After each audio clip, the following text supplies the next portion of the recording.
What I want to do first is just show you what the angle bisector theorem is, and then we'll actually prove it for ourselves. So I just have an arbitrary triangle right over here, triangle ABC. And what I'm going to do is I'm going to draw an angle bisector for this angle up here. And we could have done it with any of the three angles, but I'll just do this one. It'll make our proof a little bit easier.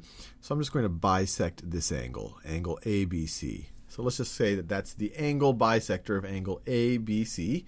And so this angle right over here is equal to this angle right over here. And let me call this point down here, let me call it point D. The angle bisector theorem, angle bisector theorem tells us that the ratio between the sides that aren't this bisector, so when I put this angle bisector here, it created two smaller triangles out of that larger one. The angle bisector theorem tells us the ratios between the other sides of these two triangles that we've now created are going to be the same. So it tells us that the ratio of AB to AD is going to be equal to the ratio of BC to, you could say, CD, to CD. So the ratio of, I'll color code it, the ratio of that, which is this, to this,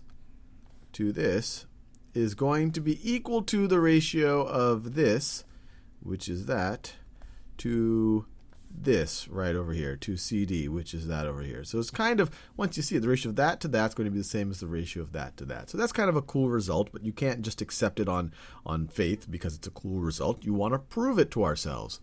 And so you could imagine right over here we have some ratios set up. So we're going to prove it using similar triangles. And unfortunate for us, these two triangles right here aren't necessarily similar. We know that these two angles are congruent to each other, but we don't know whether this angle is equal to that angle or that angle. We don't know. We can't make any statements like that. So in order to actually set up this type of a statement, we'll have to construct maybe another triangle that will be similar to one of these right over here. And one way to do it would be to draw another line, and this proof wasn't obvious to me the first time that I thought about it, so don't worry if it's not obvious to you, is that what happens is if we can continue this bisector, this angle bisector right over here, so let's just continue it. It just keeps going on and on and on. And let's also, maybe we can construct a similar triangle to this triangle over here if we draw a line that's parallel to AB down here. So let's try to do that. So I'm just going to say, look, you could always find, if C is not on AB, you can always find a point that goes through, or a line that goes through C that is parallel to AB. So let's just, by definition, let's just create another line right over here.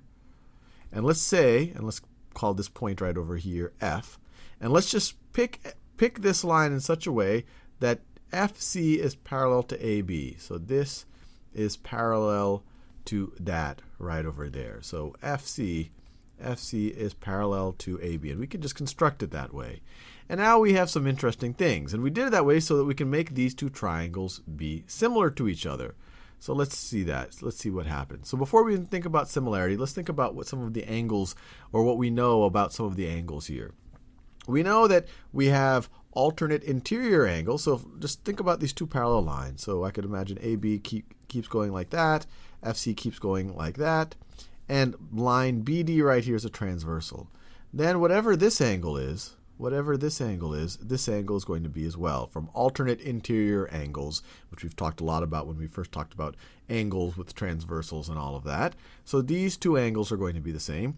But this angle and this angle are also going to be the same, because this angle and that angle are the same. This is a bisector. Because this is a bisector, we know that angle ABD is the same as angle DBC.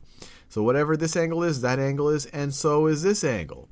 And that gives us some kind of an interesting result. Because here we have a situation where, if you look at this larger triangle, BFC, we have two base angles that are the same, which means this must be an isosceles triangle. So BC must be the same as FC. So BC must be the same as FC. So that was kind of cool. We just used the transversal and the alternate interior angles to show that these are isosceles and that BC and FC are the same thing. And that could be useful because we know that we have a feeling that this triangle and this triangle are going to be similar. We haven't proven it yet. But how will that help us get something about BC up here? But we just showed that BC and FC are the same thing. So this is going to be the same thing if we want to prove it. If we can prove that FC, the ratio of AB to AD, is the same thing as the ratio of FC to CD, we're going to be there because BC we just showed is equal to FC. But let's not start with the theorem. Let's actually get to the theorem. So FC is parallel to AB, able to set up these isosceles this one isosceles triangle, so these sides are congruent. Now so let's look at some of the other angles here and make ourselves feel good about it. Well, we have this, if we look at triangle ABD, so this triangle right over here, and triangle FDC, we already established that they have one set of angles that are the same. And then they also both, if ABD has this angle right over here, which is a vertical angle with this one over here, so they're congruent. And we know if two triangles have two angles that are the same, actually the third one's going to be the same as well, or you could say by the angle-angle similarity postulate, these two triangles are similar. So let me write that down. You want to make sure you get the corresponding sides right. We now know by angle-angle, and I'm going to start at the green angle, that triangle B and then the blue angle, BDA, is similar to triangle. So once again, let's start with the green angle, F, then you go to the blue angle, FDC. FDC. And here, we want to eventually get to the angle bisector theorem, so we want to look at the ratio between AB and AD. AB and AD. Similar triangles, either you can find the ratio between corresponding sides are going to be the same on similar triangles, or you could find the ratio between two sides of a similar triangle and compare them to the ratio of the same two corresponding sides on the other similar triangle, and they should be the same. So by similar triangles, we know that the ratio of AB, and this by the way was by angle-angle similarity. I want to write that down. So now that we know they're similar, we know that the ratio of AB to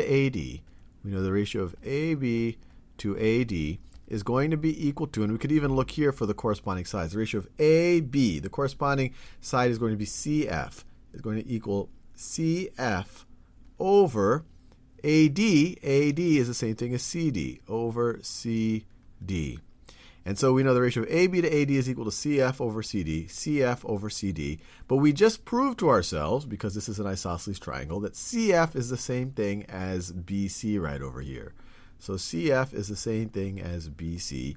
And we're done. We've just proven AB over AD is equal to BC over CD.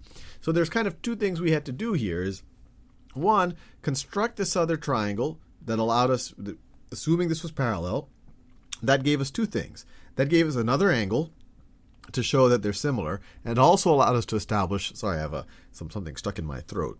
I just coughed off camera, so I should go get a drink of water after this. So we were able to, constructing this triangle here, we're able to both show it's similar and to construct this larger isosceles triangle to show, look, if we can find a ratio between two sides of this triangle and this one, then that's going to be the ratio of this. If we could find the ratio of this side to this side is the same as the ratio of this side to this side, that's analogous to showing that the ratio of this side to this side is the same as BC to CD. And we are done.